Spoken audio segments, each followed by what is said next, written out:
Vous êtes sur Speedline TV et vous faites bien. Mesdames et messieurs, bonsoir. Voici les titres du journal.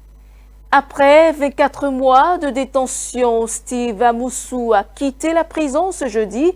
Le cyberactiviste a ainsi purgé la peine de 2 ans de prison ferme prononcée à son encontre par la Criette. Sa libération met fin à un long épisode judiciaire marqué notamment par son arrestation à Lomé. Les jeunes en quête d'une formation professionnelle ont désormais une nouvelle opportunité. Les inscriptions pour l'année d'apprentissage sont ouvertes dans les centres de formation professionnelle et d'apprentissage public à travers le pays. Les candidats intéressés peuvent déposer le dossier parmi les différentes formations proposées dans les centres. Et puis en Zambie, la réélection du président Hakainde Hichilema est contestée par l'opposition. Le candidat Brian Mudubile annonce son intention de saisir la justice pour demander l'annulation des résultats du scrutin présidentiel.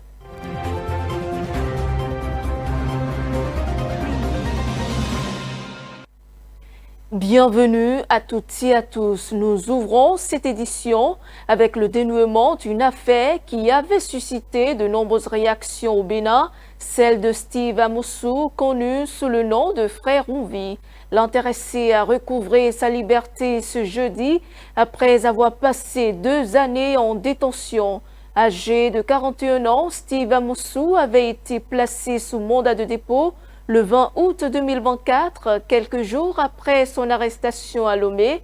Après avoir purgé sa peine, Steve Amoussou est désormais libre. Les détails dans ce récit de Romaric Dossa.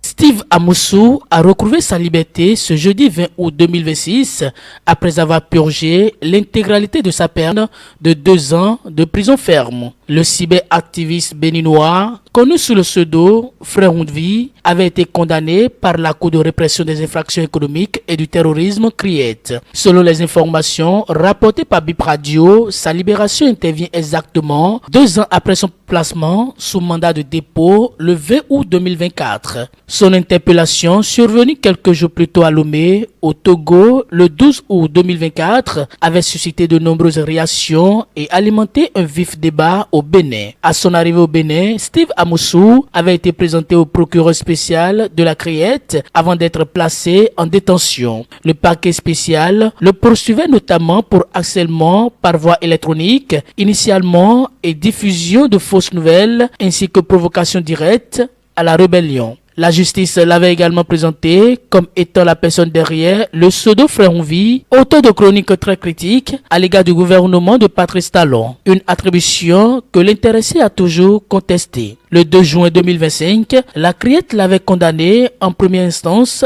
à 2 ans de prison ferme, assortie d'une amende après une requalification des faits en injure avec motivation politique et diffusion de fausses nouvelles. En décembre de la même année, la Chambre des appels de la juridiction spéciale avait confirmé la peine de 2 ans d'emprisonnement ferme et l'amende de 2 millions de francs CFA. Elle avait toutefois retenu les qualifications initialement poursuivies, à savoir le harcèlement par communication électronique, la diffusion de fausses nouvelles et l'incitation à la rébellion. Avec l'avènement de sa peine ce 20 août 2026, Steve Amoussou tourne ainsi une page judiciaire qui aura retenu l'attention de l'opinion publique béninoise pendant 2 ans. Sa libération intervient dans un contexte où son affaire demeure l'un des dossiers judiciaires et politiques les plus commentés de ces dernières années au Bénin. L'actualité, c'est aussi l'ouverture des inscriptions dans les centres de formation professionnelle et d'apprentissage, les CFPA publics, au titre de l'année d'apprentissage 2026-2027. L'annonce a été faite par la ministre des Petites et Moyennes Entreprises et de la Promotion de l'Emploi en charge de la formation professionnelle. L'opération a démarré le lundi 17 août 2026 et concerne les jeunes, les artisans, les maîtres d'apprentissage ainsi que les parents d'élèves. Plus de précisions dans cet élément. Les centres de formation professionnelle et d'apprentissage public du Bénin rouvrent leurs portes aux nouveaux apprenants. Le ministère des Petites et Moyennes Entreprises et de la Promotion de l'Emploi, en charge de la formation professionnelle, a annoncé ce mardi 18 août 2026 l'ouverture officielle des inscriptions pour le compte de l'année d'apprentissage 2026-2027 sur toute l'étendue du territoire national. Les jeunes, artisans, maîtres d'apprentissage et parents d'élèves sont invités à déposer le dossier dans les 13 CFPA publics répartis dans le pays. Les métiers de formation proposés sont affichés dans chaque centre et peuvent être également consultés sur la plateforme du ministère. Par ailleurs, les formations ouvertes débouchent sur 2 principaux diplômes, dont le certificat de qualification au métier CQM et le certificat de qualification professionnelle, conformément aux tests en vigueur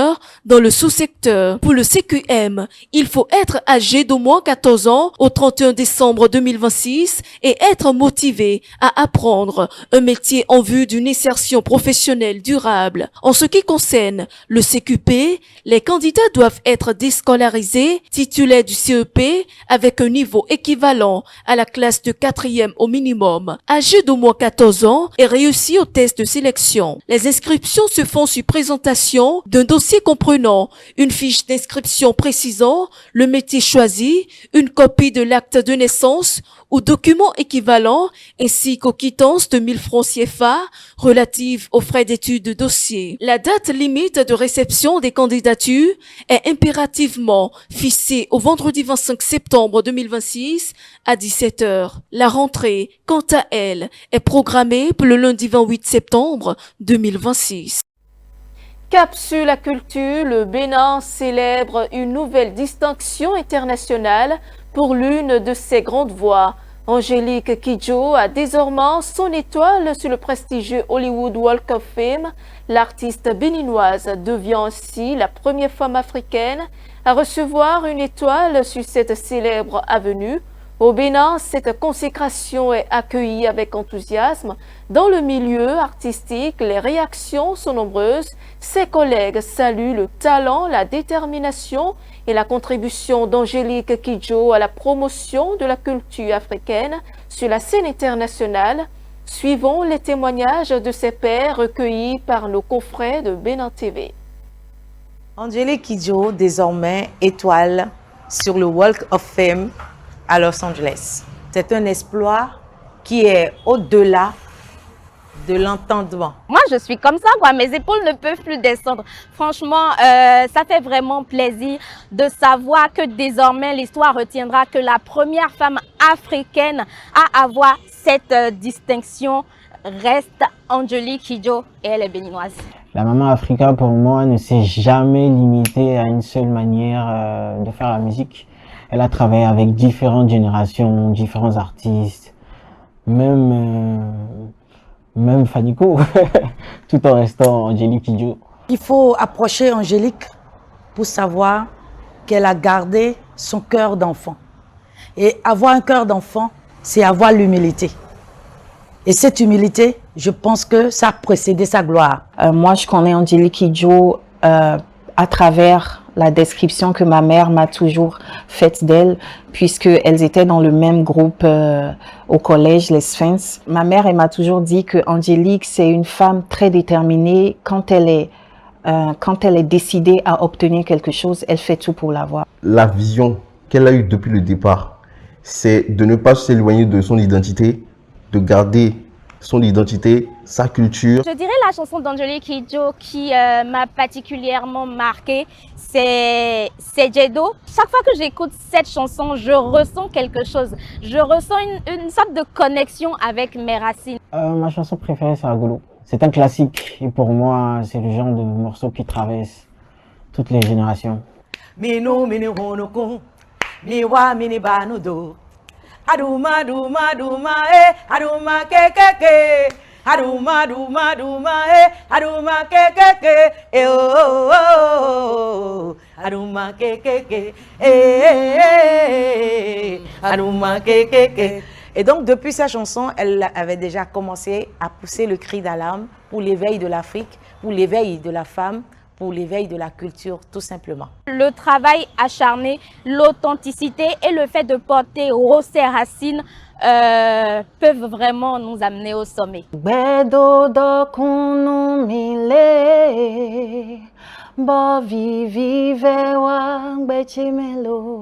Africa maybe c'est ton ouais, minou migbe yan ton dido.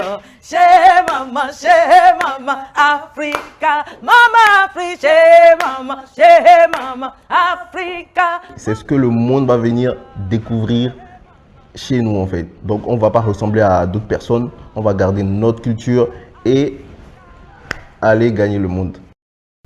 Nous ouvrons la page internationale avec le Mali. 9 civils, dont 4 mineurs, auraient été tués le 10 juillet dernier à Bombori, dans la région de Mopti. Dans un rapport publié ce jeudi, Human Rights Watch attribue ces violences à des combattants russes de l'Africa Corps lors d'une opération menée avec des militaires maliens. L'organisation évoque également des passages à tabac, des pillages et des maisons incendiées. L'ONG appelle à une enquête pour faire la lumière sur ces accusations. Le reportage. Au Mali, Human Rights Watch accuse les paramilitaires russes de l'Africa Corps et des soldats maliens d'avoir tué 9 civils, dont 4 enfants lors d'une opération menée le 10 juillet dans le village de Bombori au centre du pays. Selon l'ONG, plus d'une centaine de combattants russes appuyés par des militaires maliens recherchaient des membres de groupes de soutien à l'islam et aux musulmans affiliés à Al-Qaïda qui contrôlent cette zone depuis plusieurs années. Human Rights Watch affirme que des dizaines d'hommes et d'adolescents ont été rassemblés, battus et interrogés avant que 9 civils ne soient exécutés. Parmi les victimes figurent 5 hommes et 4 enfants âgés de 10 à 17 ans. L'organisation dit avoir recueilli les témoignages de survivants et de responsables locaux et appelle les autorités maliennes à ouvrir une enquête indépendante.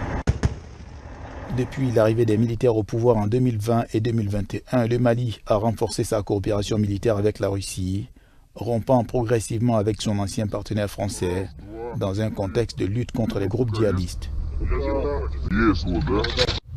En Zambie, le chef de l'opposition, Brian Mudubile, annonce qu'il va contester devant la justice les résultats de l'élection présidentielle du 13 août. Il dénonce des fraudes présumées lors du scrutin qui a consacré la réélection du président Hakainde Hichilema pour un second mandat. L'opposant entend donc saisir les tribunaux afin de remettre en cause les résultats proclamés suivants.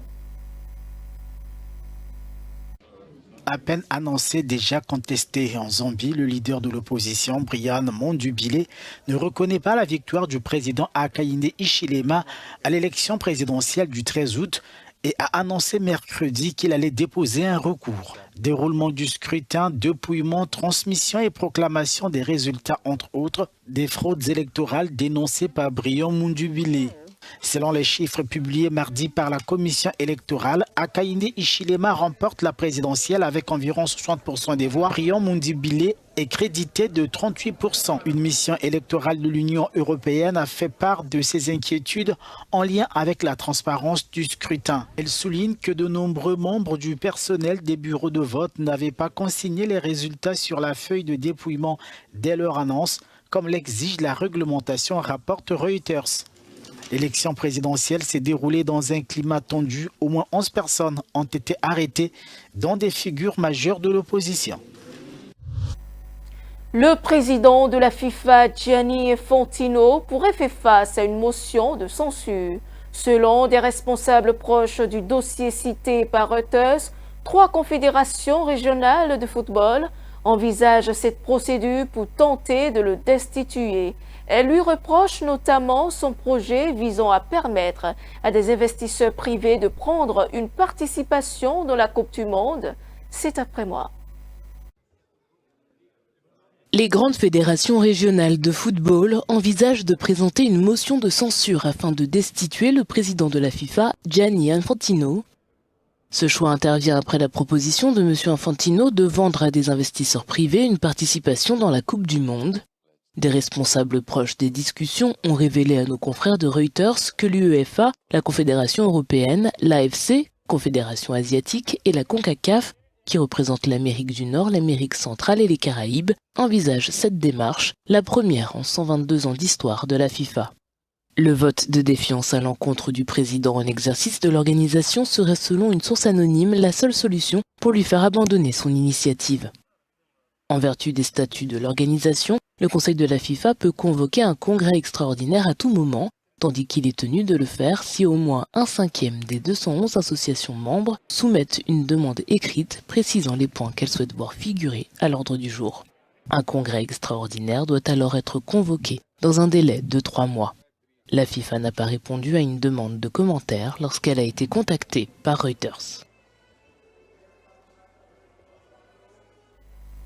C'est ici que s'achève cette édition. Merci de votre aimable attention. Suivez-nous en continu sur speedlanetv.bj/live et sur nos différents canaux digitaux Facebook, YouTube et TikTok.